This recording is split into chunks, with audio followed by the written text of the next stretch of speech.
Good morning, ladies and gentlemen, and welcome to weekend number 5, rounds 9 and 10 of the 2020 Global Mazda MX5 Cup presented by BF Goodrich. We are here, and it's race day, and we're ready to go. New Jersey Motorsports Park, tucked away in the quaint town of Millville, New Jersey.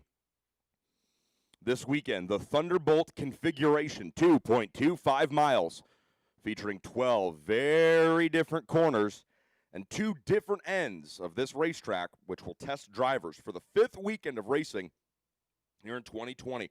Cars are out on the track right now for their first of 2 pace laps. Interim race director Zach Tasker with IndyCar Race Control has informed us that due to the morning temperatures here in Jersey, we are going to send them around for 2 pace laps, put a little bit of extra heat in these BF Goodrich racing tires before we stack them up 2 by 2 by 2 and throw the green flag, sending them down into a flat, right-handed, and very fast turn number 1. Let's take a look at how they will line up here this morning for the first of 2 races on this Sunday afternoon. Well, right now it's a Sunday morning, isn't it? They'll be racing round number 10 a little bit later in Sunday afternoon. But let's take a look at how they line up. Mazda Scholarship Shootout winning driver and Rookie of the Year leading candidate Jared Thomas from the state of Indiana, driving for Carter Racing Enterprises, scored the pole position for both rounds 9 and 10 yesterday in 20 minutes of qualifying. He'll lead the field to the green flag here this morning. His teammate from Carter Racing Enterprises, Michael Carter, in the 08 out of Savannah, Georgia, will roll off on the outside of row number 1. Gresham Wagner starts third with Robert Noaker on his outside. Ooh, that's a spicy little row of action considering what happened a few weeks ago in Lexington, Ohio. Again, Wagner and Noaker make up row number 2. Robert Stout starts 5th. Justin Piscatel for Maverick, a former winner here 10 years ago, starts 6th. Celine Roland starts 7th with Luke Oxner from White Racing in the 8th position. Dan Williams and Jackson Robillard round out the top 10. Brian Hickson starts 11th. John Jesbray from Migliore starts 12th. Big thanks to John's dad, Alex, for finding me and hopefully correcting me on what's been a season worth of very poor pronunciations. Jesbray starts in 12th. Alex Bashura starts 13th. Kevin Conway and Matt Dirks round out the field of 15. The field makes their way around that long set of right-handed sweeping corners from turn 6, 7, and 8. And the third right-hander, turn number 9, before they get shot out into a quick double apex left-handed, turn number 10. From turn number 10, they will snake through the chicane, a right-hander, 11A, a left-hander, 11B, and then they set course for turn 12, the final corner, a fast, flat, and blind corner that takes them underneath a traffic bridge and shoots them out onto the start-finish line front straightaway. Folks, it's round number 9 of the 2020 Mazda Global MX5 Cup presented by BF Goodrich. Carter Racing Enterprises locks out the front row, and here they come. The pace car ducks in, 15 cars deep, 2 by 2 by 2. Aaron Likens, what do you say? Let's go racing. Green flag in the air. The number 96 of Thomas gets the jump over his teammate.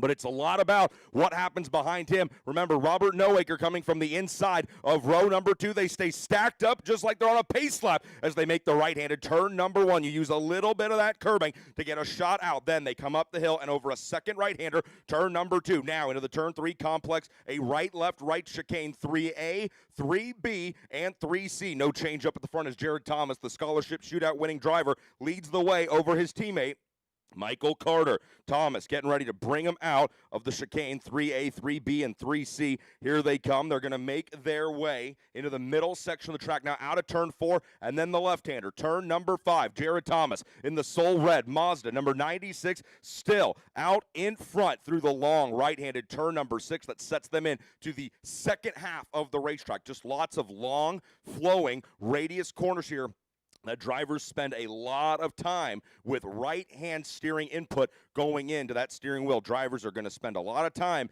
and that's why we're seeing a lot of left side tires and rear tires getting worn out very, very quickly because you spend so much time with steering inputted into these cars every single lap around New Jersey Motorsports Park. They come out of 10 now through the final complex of S's, 11A. They'll climb the curbing in 11B and down through the final corner to complete the opening lap. Here we go. The leading order is, just as they started, Jared Thomas and Michael Carter stay out in front until Gresham Wagner got to P2. Wagner used that inside row 2 starting spot to his advantage to shoehorn his way around Michael Carter. Carter enters the weekend as the championship point leader. The field makes their way through turn 1 now, up over the hill. Gresham Wagner smells blood in the water, and he's trying to track down the number 96 of Jared Thomas. A little bit of passing, a little bit farther back. Celine Roland and Robert Stout going wheel to wheel as they get into the turn 3 A, B, and C complex of corners. Down the hill, out of the right-hander, turn number 4. Let's see how they run when they exit that quick right-hander. Man, Gresham Wagner is reeling in Jared Thomas, but Michael Carter and Robert Noaker are not far behind. Little bit of dust getting kicked up as they exit the left-hander. Turn number 5, and now it's time again for all of these long, fast, but you got to be so quiet on the hands. You really got to be careful with your steering input to not upset the car more than it already is. And here's the thing about New Jersey Motorsports Park, at least from our trips around the track filming and walking around, this layout is really impressive. For being over 10 years old, pavement's still pretty smooth. There's not a lot of cracks. There's not a lot of patch jobs. I mean, there's really no patch jobs around the Thunderbolt circuit here.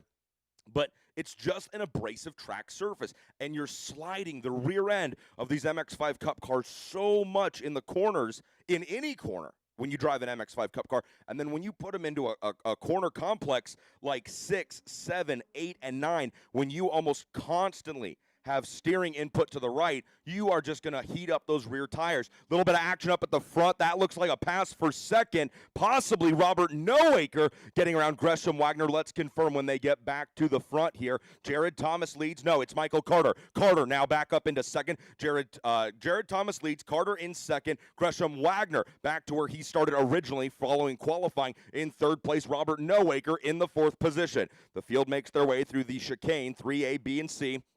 Well, then they make a run from the right-hander, 3C, up a small gradual incline to the right-hander, turn 4. Then you run back down the track. You've got to get right over to the right-hand side to dive back down in to a left-handed turn number 5. And then it's just that 6, 7, 8, and 9, 4 corners consecutively of long, sweeping, right-handed corners. Great shot right there of the villas, the suites here at New Jersey Motorsports Park. This track has done such a great job at making whoever comes here, whether it's a track day, a private test day, a club event, or a national race, like when the Road to Indy and MX5 Cup show up, they do a great job at making anyone and everyone a part of the event feel like this is a track you can call home. Leaders make their way out of the left-hander, turn 10 through 11, A and B. Then they'll make their way through 12 and down the front straightaway. The front 3 grouped up and all over each other. Let's see. Jared Thomas has his teammate, Michael Carter, right on his back bumper. Carter trying to shove Jared Thomas a little bit farther away from the rest of the field here. Does Carter take a look to the inside? No, he gives the brakes a quick pump as he gets to the number 5 braking sign. Farther back, a little bit more action. That could be Alex Bashura. Let's check in here and see where he is running currently.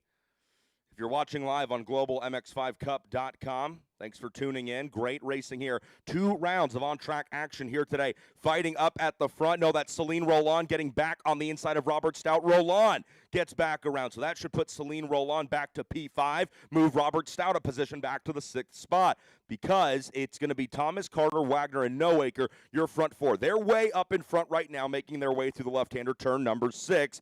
Behind them, that's where we see Stout, Roland, Piscatel, and Oxner making up that second half of the top 10 here in round number 9. It's a long race, MX5 Cup, 45 minutes per race. We are just inside of 40 minutes to go, so there is a lot of time, and anything can happen, especially at a track like this, not for any particular reason other than the fact that it's been 10 years since the Mazda Global MX5 Cup came and raced in Millville, New Jersey. We talked about Justin Piscatel driving for Maverick this season. He won here in 2010. Todd Lamb swept the weekend in 2009. Those were the 2 previous trips here to the New Jersey Motorsports Park right after NJMP opened in the summer of 2008. Leaders come out of 12 down the front straightaway. Carter wants to take a look to the inside of his teammate. What is their strategy at Carter Racing Enterprises? They both know that they can't waste time racing each other, because if they do that, it's going to allow Gresham Wagner and Robert Noaker to reel those two leaders in. Celine Roland, Robert Stout, and then right behind them, Justin Piscatel, I believe, Luke Oxner, Kevin Conway, and Dan Williams, your top 10. There they go. It's a good shot of them coming over the right-hander, turn number 2. Celine Roland drops the right side. BFG's in the dirt as he hits the curbing in 3A. Spits up a little bit of dust, but it ain't no thing as he keeps rolling. He's running in the 5th position. There's your lead pack, 4th place. Robert Noaker. He swept the opening weekend back in July in Elkhart Lake, Wisconsin at Road America. Just ahead of him, Gresham Wagner. No need to recount what happened in Mid-Ohio, but those two getting together on the race's final lap in round number 8, while Robert Noaker was trying to get around Michael Carter, gets into the back of Gresham Wagner, and, well, you know the rest of the story. Ahead of those two, you've got the Carter Racing Enterprise teammates. Michael Carter sitting in second, chasing down or perhaps protecting his young rookie teammate, Jared Thomas, in the 96. There's a long way to go in this one. And those two drivers are going to settle it out, I think, a little bit later in the race. I would imagine, knowing that they were both starting on the front row, there had to be a little bit of gamesmanship, a little bit of planning in terms of Thomas going, hey, I'm going to get out in front. Carter, you slot in right behind me. Let's keep the rest of the field behind us for as long as we can. And then perhaps maybe within 5 or 6 minutes, these last couple laps, you might see the intensity pick up between the two teammates. But also remember this coming into the weekend. Michael Carter, who runs second on track right now, is leading the championship standings, but only by 2 points. Okay, so he has to finish in front of Robert Noaker. Celine Roland decides to drop the left side BFGs this time as he exits the right-hander turn 2. He spits up a lot more dust, kind of peppers Robert Stout's windshield right behind him, but Roland able to keep his foot in the gas. He just barely dropped the left side wheels, but he had to get as wide as he could to set up for that arc that you dive down into 3A, the first of the 3 S corners. That right-handed chicane that makes up the Turn 3 complex here on the Thunderbolt configuration. Leaders still remaining the same, a little bit farther back. There's a good shot of that 5th, 6th, 7th, and 8th pack. Celine Roland, Robert Stout, Piscatel, Luke Oxner, Kevin Conway, and Brian Hicks in your top 10. Dan Williams, Matt Dirks up to 12th after qualifying in the 15th position. Alex Bashura for Slipstream is 13th. John Jesbray is 14th. Jackson Robillard, who started this race in the 10th position, runs 15th currently. Something amiss on the McCumbee McAleer racing car. Leaders come out of 12 down the front straightaway one more time. Let's take a look at him. Michael Carter, he is really tucked up right behind his teammate Jared Thomas. Now Gresham Wagner pokes out to the inside, thinks better of it, gets back in line. Carter knows that Thomas is looking. Carter knows that Wagner is looking. And he's got to be careful. You know, and here's the other thing about these cars. They make a massive hole in the air. And when you've got Michael Carter tucked right up behind, I mean, there's less than half a car length, pretty much the entire lap, between Jared Thomas's rear bumper and Michael Carter's front bumper. Michael Carter has got to be smart about allowing a little bit of air to get in between those two cars because he needs to force cool, fresh air into that radiator or this MX5 Cups engine can and will overheat. And Carter is a smart driver. He's been doing this for a while now, and he's got to keep an eye on the dash, the gauges, aboard that 08 MX5 Cup car. I think those two guys are really smart, obviously coming out of the same tent, coming out of the same team. You know, the crews, the mechanics, the spotters are all talking to each other. They're feeding Carter information. Carter's telling them what the car's doing, what engine temperatures look like. Jared Thomas, you know, he's in a great spot right now. And he was so quick in practice number 2 yesterday. Practice number 1. You know, we talked about, I said it. I thought, you know, this could be the breakout weekend for Jared Thomas. He really impressed everybody at Road America back in July at the season opener when he scored a podium finish in his first weekend out. He followed it up with another podium finish at Mid-Ohio. Robert Stout gives Celine Roland a little tap going down the front straightaway. Lets him know, hey, I'm still here. Let's work together. Roland and Stout trying to maybe team up and draft a little bit to go run down that front 4. But, we said Jared Thomas, this could really be his weekend. He has never looked as good in a practice session as he did yesterday, staying up at the top of the time charts for more than 50% of the session. Throws down some great laps in qualifying, gets out in front, stays there. Michael Carter's able to join him on the front row for at least this one, round number 9. Thomas ends up locking out the pole positions. Thomas ends up locking out the pole positions for both races here in Jersey. And here's the thing. I know some of you that watch these races and listen might not think Tony can ever be wrong. While I appreciate you saying that, in fact, I can be wrong. And all weekend I talked about, qualifying's not that important. Qualifying's not that big of a deal. It's not critical how you qualify at an MX5 Cup race. Well, pretty much every driver I've talked to has said the exact opposite. Because tire wear is such a factor here at New Jersey Motorsports Park, on top of the fact that there's not a lot of passing opportunities at this 2.25-mile-long racetrack, qualifying is important here this weekend. So if you're Jared Thomas, locking out the pole position for both races, I mean, it's not a certain guarantee that he's going to win a podium, but man, anybody in the field will tell you that it makes his job a whole heck of a lot easier. It's just really hard to pass around here. I think the Road to Indy drivers will tell you that, and I know these MX5 Cup drivers will tell you that because these cars have such little grip.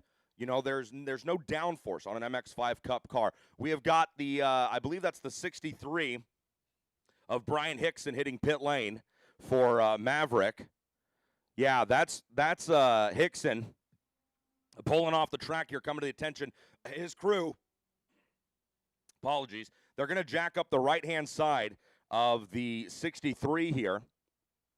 I'm not sure. Obviously didn't see anything. We've been doing our best to follow the lead battle here, but Hickson in pit lane now. That'll drop him to 15th on the leaderboard. Robillard 14th, Jesbray 13th, Dan Williams 12th, Bashura 11th. Matt Dirks up to 10th after starting and taking the green flag in the 15th position.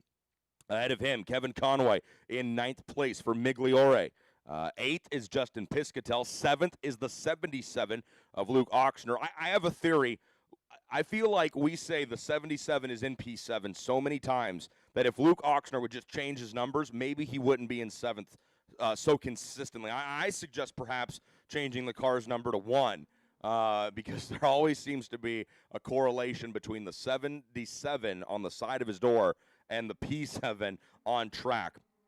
He runs right now. Oxner does, just ahead of Justin Piscatel and right behind the pairing of Robert Stout and Celine Roland. The 63 of Hickson is down and away. Whatever was wrong on that car, Maverick mechanics seem to have solved, at least for now. Hickson makes the long, slow, pit speed limited drive down pit road, and he will exit to the inside of turn number 1 and get put back onto the racing surface and the racing line just outside, just past the exit of that fast right-hander, turn number 1. And that's just another little nuance and nice part about NJMP. They thought about this. The pit lane runs so far down into turn number 1, they don't just shoot the cars back out onto the racing line, dead center in the braking zone for turn 1. There's a little access road. You run right to the inside of the curbing, and then you're put back out to the inside of the racing line for you to then slowly merge safely and blend back onto the racetrack. So that's just another nice little nuance that the folks who developed, designed, and built this racetrack really thought about. And you look around this place, and I said it yesterday during practice and qualifying, it reminds you of a Barber Motorsports Park in the way that it races, and I think it even reminds you a little bit of a NOLA Motorsports Park, the way it's laid out. It's not as flat as NOLA. A table isn't as flat as NOLA, but it's got a lot of long, flat sections, some flowing corners, long radius apexes. It just kind of gives off that New Orleans Motorsports Park feeling. But it's not NOLA, and it's not Barber. It's NJMP, and it's the Thunderbolt configuration, and this is round 9 of the 2020 Global MX5 Cup. Michael Carter just lays down his fastest lap of the session. Oh, no, that's a minute 32.415. Yes, that is his quickest lap. Carter goes purple. Quickest car on the track, Michael Carter, 32.415. Not bad at all. That's a good-looking sector. couple sectors for Carter as, he's not able to get away from Gresham Wagner, and that's because he's got his teammate Jared Thomas right behind him. Celine Rollon starting to put a little bit of breathing room between himself and Robert Stout in the number 3, White Racing, Lucas Oil Racing TV sponsored entry. And MX5 Cup this season has just been so up and down, right? And I had a really, good talk with Ken Stout, Robert's dad. Ken spots for Robert when he's not announcing races himself. And, Ken talked about there's been a lot of changes in the MX5 Cup car over the last couple of seasons, and it's changed the racing. And sometimes you have a little bit more of a follow the leader style battle like we have right now, as Thomas and Carter are able to finally put a little bit more daylight between themselves and Gresham Wagner. No doubt that's in big thanks to Carter's super fast lap 2 circuits ago, 32.415, and Wagner was a 32.87. So, Carter 0.4 of a second quicker than Gresham Wagner. But the racing has changed. But the tracks also play such a major part of the kind of racing we're going to see.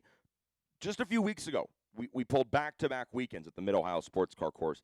And, you had a couple of races there where it was a little bit more follow the leader, but then you had a lot of races at Mid-Ohio over this past summer where it was just blow for blow, shot for shot, drivers dive into the inside of the keyhole, sliding out a little bit wide, somebody crossing them back over, shoehorning their way in down the back straightaway, getting the spot back away, going down into turn number 4, rolling through madness, maybe getting back under a guy out of the right-hander of 6, diving down into 7, and we've seen a lot of just really intense battles on track everywhere we've gone. Road America, did Robert Noaker dominate the weekend in P1? Yeah, he did.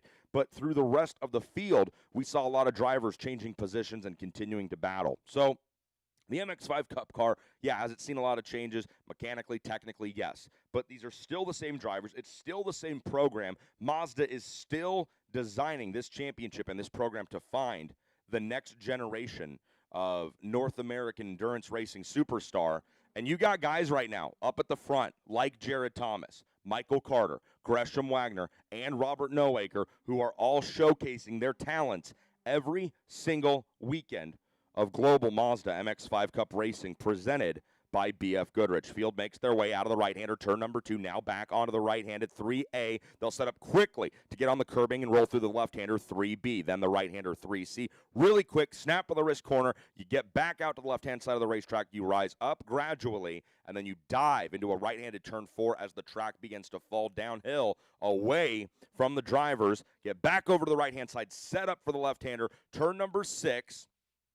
The left-hander, turn number 5, and then you run flat to a gradual, kind of, traditional, not too early of an apex right-handed turn number 6. You run down a short chute, and then you're just in the steering wheel for a very long time. Right-handed turn 7 flows perfectly into a right-handed turn number 9, and then in the middle of turn number 8, you got to jump on the brakes, bump down a few gears, get the car to the inside of turn number 9, and then you have to stay to the right-hand side because the track snaps very quickly to a double apexed left-hander, turn number 10. You kind of get shot out in the middle of the track. That's okay. You can ride right there, climb the curbing in 11A, use a little bit of it in 11B, and then you roll through, use up all the curbing in 12 because you want to keep that car in pointed as straight of a line as you possibly can to make that run across the start-finish line and complete another lap. If I sound a little bit like I know what I'm talking about, that is in massive thanks to Greg DeGeorgis and Symmetric Driver Performance Labs. They are the official sim partner of the Road to Indy, and this weekend, the Symmetric Driver Performance Lab is here on site. It's just before turn 1, past the Anderson Promotions 18-wheeler, and Greg has developed an incredible tool with that trailer and that simulator. There's a lounge, there's a data studying area in there, there's the simulator itself in the back quarter of the trailer. I mean, that really is something impressive, and Greg allowed me about 10 or 15 minutes yesterday to jump behind the wheel of a virtual MX5 Cup car and take a few laps here around New Jersey Motorsports Park. And I wish it was something that everybody could do, because if you can't drive the real-life thing, the simulator in the Symmetric Driver Performance Lab is the next best thing far and away by a country mile. It gives you an incredible idea of the technical nuances of a track like this. Because you might look at the back section of this racetrack, 6, 7, 8, and 9, and go, oh, you're just kind of putting a lot of wheel into it. It's not that crazy. Every one of those 4 right-handers are so different from the next one, okay? Like I said, when you're rolling through turn 8, you're still got a lot of steering wheel inputted to the right, but you get halfway through that corner, you've got to jam on the brakes, bump down a few gears, and get set up for an even tighter radius right-handed turn number 9. And then you've got to keep the car to the right-hand side to dive down into a double apex left-handed turn number 10. I mean, it really gives you an eye-opening experience as to what the drivers in the Mazda MX5 Cup have to do. And, you know, when you do the sim, you're at Symmetric Driver Performance Lab, you're just in the thing on the track doing a lap by yourself. It's amazing to me, and I have such respect for drivers in the Global MX5 Cup as well as the drivers in the Road to Indy program, because we got to do a few laps in a USF 2000 car also, and I mean, it's incredible what these young drivers do every single weekend, because if you're watching live online right now, hopefully this doesn't look easy, because it's not.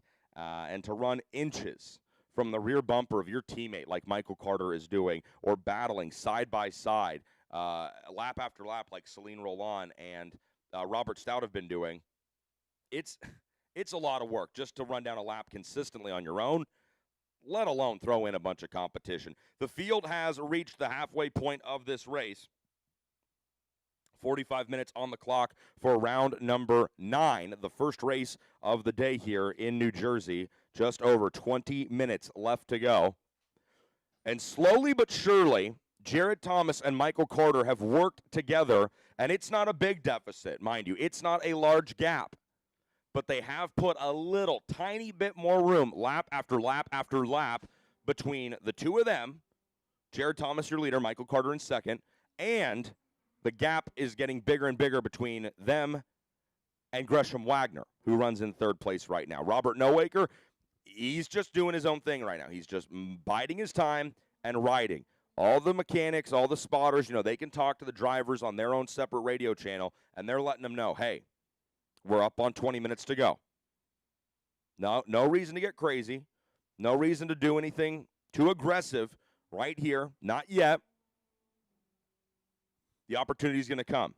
Still a lot of racing to go in this one. Michael Carter enters the weekend as the championship point leader by a slim margin of only 2 points ahead of Robert Nowaker. Nowaker had led the championship the entire season and was on a streak of 7 podium finishes in a row, was ready to make that 8 in a row until the incident at the end of the 8th round of the championship when he got into Gresham Wagner. A penalty was assessed to Robert Nowaker for incident responsibility. That 30-second penalty took Nowaker from, I think he was going to finish second, because Michael Carter drove around the two as they slid and spun off track in the keyhole at Mid-Ohio. Carter got around him.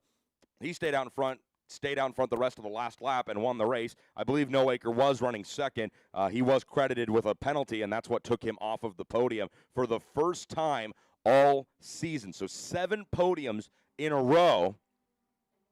Was looking at an 8th one, but unfortunately that didn't happen. He has the chance here today, if he can get around just one of the 3 cars in front of him, to finish on the podium here in round number 9 and start a new streak. But right now, Nowaker on the outside looking in, but he sure is close, just like he's very close to Michael Carter in the championship battle here, with only 3 races left to go in 2020 following the conclusion of this race this morning. Leaders coming out of 4. They snake into the left-hander. Turn number 5. Gresham Wagner has closed right back in on Michael Carter. The lead between the top 2 and third place Wagner is gone. Wagner picking up the pace, minute 32.872, his best lap, but he just ran a minute 33.4. Carter was a minute 33.5. Jared Thomas was a minute 33.5.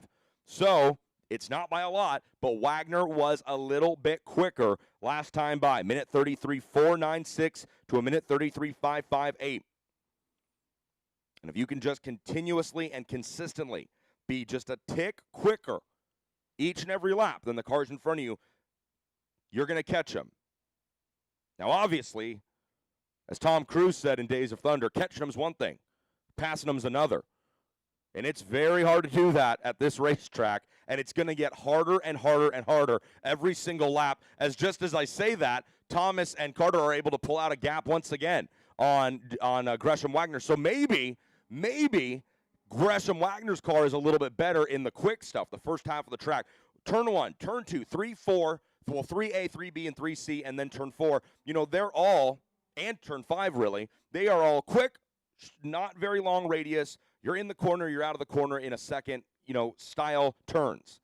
But then after turn 5, you're in 6, long right-hander. Turn 7, long right-hander. Turn 8, really long right-hander. So maybe it's just those two drivers have their cars working differently. The Carter Racing Enterprises cars maybe are a little bit better in the back half of the track through 6, 7, 8, and 9. But maybe Wagner's able to reel up on them because we see it right there as they start their way. Where are they now? Yeah, they're coming through the right-hander, turn number 6, and Wagner was right back on him. So let's see here as they roll through 7 and 8 if the Carter Racing Enterprise cars are able to pull away at all. Maybe Wagner's just a little bit better, in the quick, fast stuff, but the cars of Thomas and Carter are a little bit better in the long radius back half of the track here. They come through turn number 10, now into the S's, 11A and B. The gap really hasn't changed that much. Wagner about not even a full car length back, I'd call it. Now as they exit through turn 12, that's where a lot of the gap gets made. And you know why? It's because Thomas and Carter are able to draft with each other and punch a much bigger hole in the air. But then when they get down to the end of the front straightaway and get on the brakes, Gresham Wagner is able to get right back behind him. They come over the hill through the right-hander, turn number 2. Thomas in front, Carter in second. Gresham Wagner right there underneath the rear bumper of Michael Carter. Carter drops the right side BFGs. They kick up a little bit of dust through 3A. Now the left-hander 3B and into the second right-hander of that S's combination, 3C. They'll set up to run up the hill and then make the right-hander that sends them back down the hill. In turn number 4, they got to get back to the right-hand side of the track and set up for a quick left-hander, turn number 5. Now we start the back half of the racetrack. Long right-hander, turn number 6. Longer right-handed turn number 7 coming up in just a moment. They work through turn 6 now. We'll catch them as they get ready. When we catch them, they'll already be through turn 7 and coming into turn number 8. There it is right there. You spend so much time in that right-handed complex of corners, and then you've got to right about there get on the brakes and really tighten things up for the right-hander, turn number 9, and then get ready to throw it back to the inside for turn number 10. Here they come through that corner, and then you get shot out in the middle of the racetrack. Boom, right-hander 11A, left-hander 11B. Don't mind using a little bit of the curb right there, and then you get way down here in the right-hander, turn number 12, and they're shot out of a cannon. Gresham Wagner, car length, if that, behind Michael Carter. Carter trying to shove Jared Thomas farther away. Robert Nowaker doing a fantastic job of just sitting patiently, waiting and watching.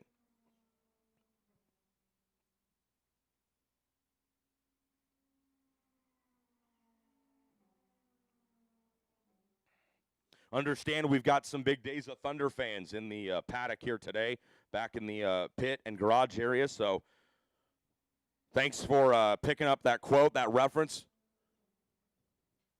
We do what we can here in Global Mazda MX5 Cup. Leaders coming out of 4, making their way to the left-handed turn number 5. And this is not going to stay this way for much longer, folks, as we take a look at timing and scoring here. Yeah, nearly 15 minutes to go in this one. And it has been an unusual year. Typically, MX5 Cup racing is just, I mean, I don't want to throw some, big general net over all the MX5 Cup racing. Sometimes we do have races like this where it's, hey, get through the first 35 minutes. Get through the first 40 minutes and then battle till the very, very end. But, so often that's the style of a lot of different races when you have competition this close. The great thing about MX5 Cup, it's not a qualifying battle. It's not who can start on the front row, who can get the whole shot into turn number 1, because after that the race is over. That's not what MX5 Cup is, thankfully. There's always these big, tight packs of cars. And yes, have we seen Jared Thomas grab the whole shot and stay out in front this entire race? Yeah, we have, but we've seen Gresham Wagner do that multiple times this season. At Indianapolis, Gresham Wagner did it. Now, he wasn't able to hold on and be credited with the win after a post-race issue, but then Wagner did it again at Mid-Ohio, wins the pole, leads every lap, drives to the checkered flag, scores the win. So the fact that Jared Thomas is doing this right now, it's not that surprising other than for the fact that he is a rookie at this national level of pro racing in the Global Mazda MX5 Cup. Yeah, Thomas has got a lot of SCCA spec MX5, spec Miata experience. But the competition is just a little bit different. The rules are just a little bit different, and I think the intensity is a lot different here at Global MX5 Cup Racing because there's just so much more on the line. You know, when you look at what Jared Thomas is trying to do right now, you know, he probably can't win the MX5 Cup Championship, but he can win the Rookie of the Year battle. And with that comes $75,000 for him to continue his racing into 2021. I mean, it's a stipulation that he has to use that $75,000 to continue his racing at the MX5 Cup level. But Michael Carter, his teammate, on the other hand, is going to win $200,000 if he can hold on. Second place in this year's championship, $60,000. Third place in the championship, $25,000. Fourth place in the championship, $13,500. And I'm not done yet because fifth place in this year's Global Mazda MX5 Cup will be leaving the banquet at St. Petersburg, Florida with $10,000. And Rookie of the Year, Jared Thomas, yes, $75,000 in Career Advancement Scholarship, but that's not all. The second place highest finishing rookie, which right now looks to be Matt Dirks, $25,000. Third highest finishing rookie of the year, $12,000. Fourth place highest finishing rookie of the year, $8,000. $5,000 goes to the fifth highest finishing rookie in 2020. I mean, that's insane when you think about the money that Mazda Motorsports is pumping into the Global MX5 Cup. I mean, it's really unique. I have said it again and again and again, and they're going to put it on my tombstone. There is not an auto manufacturer, an OEM, a car out there that is putting their money where their mouth is like Mazda and Mazda Motorsports are right now at this time in the world. No car manufacturer is helping find the next generation of racing superstar like Mazda is. For 9 years, Mazda was the title sponsor of the Mazda Road to Indy. And now they've been carrying the Mazda Road to 24 for a very long time. And 2020 is just the latest and greatest iteration of the Road to 24 and the Global Mazda MX5 Cup presented by BF Goodrich. And the Mazda Road to 24 is exactly what it sounds like. It is Mazda's way to create a pipeline for young drivers to get to the top level of endurance sports car racing here in the United States of America. Look at how it's worked in years past. 2017 Series champion Patrick Gallagher with McCumbee McAleer Racing, the team co-owned by Chad McCumbee and Stephen McAleer. Patrick Gallagher wins the championship in 2017. Mazda writes him a check for $200,000 and says, go racing professionally in 2018. Go make it happen. So he takes that $200,000, teams up with his co-team owner, Chad McCumbee, and McCumbee and Gallagher go and race in what was then the IMSA Continental Tire Sports Car Challenge in a Ford Mustang prepared by Multimatic Motorsports, a technical partner of Mazda Motorsports. They go and race the 4-hour BMW Endurance Challenge at Daytona. They go and have this amazing weekend at Watkins Glen International during the 6-hour weekend. They ran the entire IMSA sports car season, okay? That was 2018 after he won the championship in 17. What about MX5 Cup in 18? Nico Rieger out of Houston, Texas, wins the championship with Slipstream Performance. So what does Mazda do? They write him a check for $200,000. They say go racing in 2019. What does Rieger do with that? He and his brother Timo team up. They put the money into an LMP3 car. They go race a full season of the IMSA Prototype Challenge. They're racing in front of the biggest names in endurance sports car racing 6 weekends out of the year, in front of WeatherTech Sports Car Championship teams, in front of Penske, in front of Wayne Taylor, in front of all these massive names in North American endurance sports car racing. Okay? 2019, Brian Ortiz wins the Mazda Road to 24 championship and the scholarship check. He goes and races a full season with SRO. The driver who wins the championship in 2 weeks' time at the Streets of St. Petersburg Grand Prix gets a check handed to them for $200,000 to go racing in 2021 in something higher up than the Mazda Global MX5 Cup presented by BF Goodrich. There's no other OEM out there that's doing what Mazda's doing.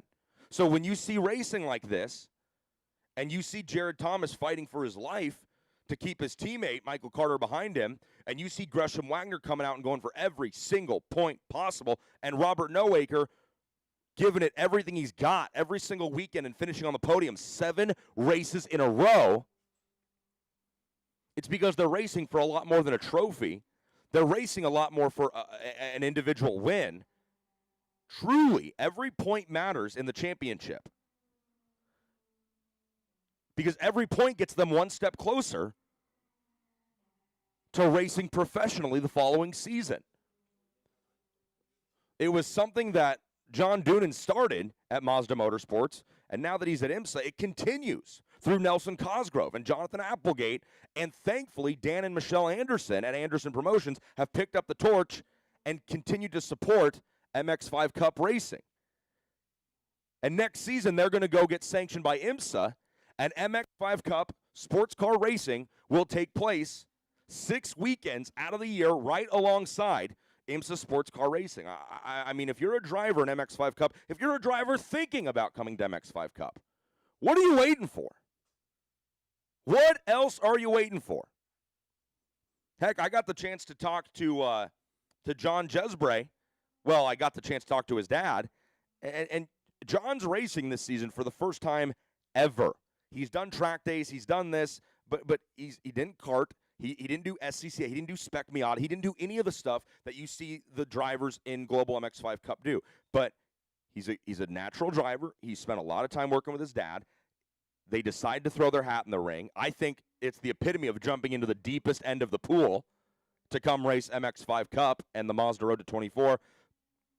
But Jesbray has just as much chance at the beginning of every season as any other driver in this field does to score a championship, win $200,000, and go race something big, big, big time the following season. I'm saying I think it's pretty special. I don't know any other series that's putting that much time and that much effort, and most importantly, that much money into their young drivers' futures and careers. Not a lot of time left in this one, as Jared Thomas, he's trying to lock up his first ever race win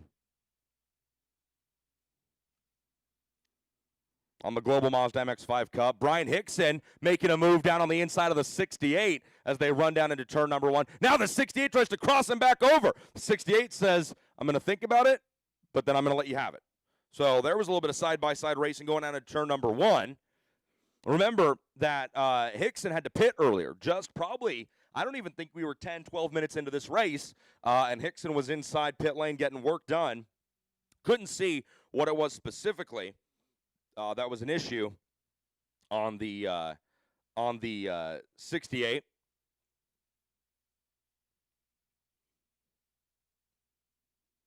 But whatever it was, they fixed it up and they got him going. So Jared Thomas, Michael Carter, Gresham Wagner, and Robert Noaker stay grouped up together. Celine Roland has done a pretty good job of gapping himself out now here.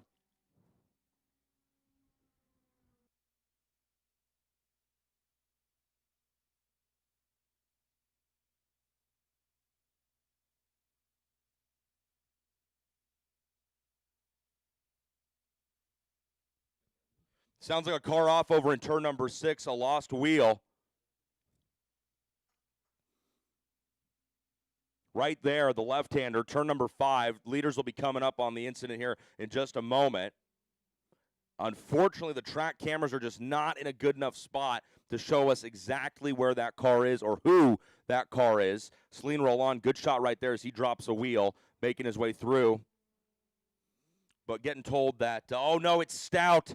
I was going to presume, but I didn't want to because Stout was right behind Celine Roland having a good go of it, racing for a top 5. But it sounds like it is, in fact, the number 3 white racing car. Oh, Robert Stout, that's a bummer.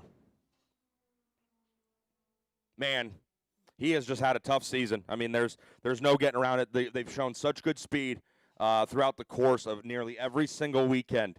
But, Stout has just, he hasn't been able to shake something, and you hate that because Robert Stout's been here since 2017. He was the Rookie of the Year in 17. He took that $75,000 scholarship to a second season with Macombi McAleer, and now he finds himself with Bruce White's team out of Northern Colorado, teammates with Luke Oxner and Matt Dirks. But, oh, man, that's tough. I saw Celine Roland go by, and I expected to see Stout just a few car lengths behind him as he has been most of this race. But sounds like the car off over in turn 6 is that of Robert Stout. White flag is going to fly this next time by here, so the clock has ticked down all the way, and we are ready to see the final lap of racing here. And here's the deal, Jared Thomas fans, rejoice, because Thomas has gapped pretty solidly to Michael Carter. No, it's not multiple car lengths, but it's the biggest gap we've seen almost all race long. So the leaders make their way out of turn 6. They'll head for that long right complex of 7, 8, and 9. You wrap almost nearly, it's almost an entirely 180-degree complex of corners from where you start heading into turn 7 to where you end up before the left-hander, turn number 10. That's where the drivers find themselves in the lead pack. We should be seeing Chief Starter Aaron Likens display the white flag this time by. There he has it in his hand. Let's get ready to show him 1 lap to go. Here at the New Jersey Motorsports Park, Jared Thomas has stayed perfect all race long. Can he do it for 2.25 more miles? He's got 12 turns to hold off his teammate Michael Carter, the championship point leader. They run down the front straightaway. They get ready to head into turn number 1. Everybody down on the inside. Carter takes a look to the inside of his teammate. Carter's there. Can he make it stick? No, they run right next door to each other. Quite the battle between teammates here. How will they run as they come up over the hill out of 2? Looks like Thomas. Oh, we've lost a car. We've lost a car. Where's Michael Carter? Carter not in the lead pack any longer. It's Jared Thomas, Gresham Wagner, and Robert Noaker. Carter is nowhere to be seen. The field makes their way through the chicane, 3A, 3B, and 3C, heading into 4. There you see Thomas, Wagner, and Noaker. The point leader is out of it. Oh, no. MX5 Cup, we know drama. The leaders have half a lap to go. I don't know if Gresham Wagner can get there. I don't know if he's close enough. They've got just about 6 corners left to go. Wagner's not going to get there. He's going to have to do a huge dive bomb if he does want to try and get to the back bumper of pole-winning driver, race leader, Jared Thomas. They come out of 10, through the S's for the final time. 11A, 11B, into 12. Wagner is within half a car length. I don't think he's going to have enough time. Thomas has to defend for just a few hundred more feet. Wagner pulls to the outside. There's smoke. There's contact. And it's Thomas. Thomas wins it by a hair. How about that?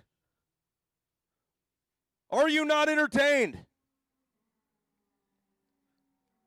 Thomas defended down to the inside. Wagner pulled up to the outside. They made contact, body-to-body rub, like a 1980s music workout video. There was a little bit of bumping. There was a little bit of grinding. But Thomas kept his foot in the throttle, stayed to the inside, and won a drag race. And that's New Jersey Motorsports Park, folks, for you. It always produces photo finishes. F1600 comes here year after year, and they have their closest finishes of the season here at NJMP. MX5 Cup, no different. Let's take a look at the margin of victory because, I mean, that was close. Jared Thomas beats Gresham Wagner by 9/1,000ths of a second. 9/1,000ths of a second. I've had relationships that didn't last that long. What a battle. Was that incredible? The guys in the booth are losing their minds up here right now. Jared Thomas scores his first ever Global Mazda MX5 Cup victory by 9/1,000ths of a second on the Thunderbolt circuit in New Jersey Motorsports Park. Gresham Wagner comes home second. Noaker will round out the podium and get his 8th podium in 9 races by finishing 3rd here today. Roll on 4th, Luke Auctioner 5th, Michael Carter 6th, Justin Piscatel 7th, Matt Dirks 8th, Kevin Conway gets the hard charger of the race by finishing 9th. Dan Williams, 11th. Dan Williams was 10th. Alex Bashura was 11th. Jezebray, 12th. Jackson Robillard, 13th. Hickson, 14th. And tough luck for Robert Stout as he loses a wheel with just a few laps left. But, folks, they're making their way back off of pit road and into the garage area. If you see the 96, give them a round of applause. Let them hear it, because Jared Thomas is a first-time winner on the Global Mazda MX5 Cup presented by BFG, and he did it by 9/1,000ths of a second. Folks, if you tuned in live to watch that one, good call. Thanks for watching. Thanks in big part to the folks at Pro Racing Group for working so hard to produce a live broadcast, as well as the hard work of the folks at Racetrack Engineering, Dave Dusick's company, for allowing us access through race controls, track marshaling cameras. So that will do it for round number 9 of the Mazda Global MX5 Cup presented by BF Goodrich. We are back on track at 1 o'clock. Well, that's when the green flag will fly. 1 p.m. today, Eastern Standard Time. We'll try and go live just a few minutes before that. But Jared Thomas is a first-time winner in the Global Mazda MX5 Cup. He does it by 9/1,000ths of a second over Gresham Wagner. Robert Noaker stands on the podium in 3rd. We're going to head down there with them to celebrate coming up next. Until our next race at 1 o'clock, I'm Tony Laporta. If you tuned into the live broadcast, thanks for watching. We'll see you down the road.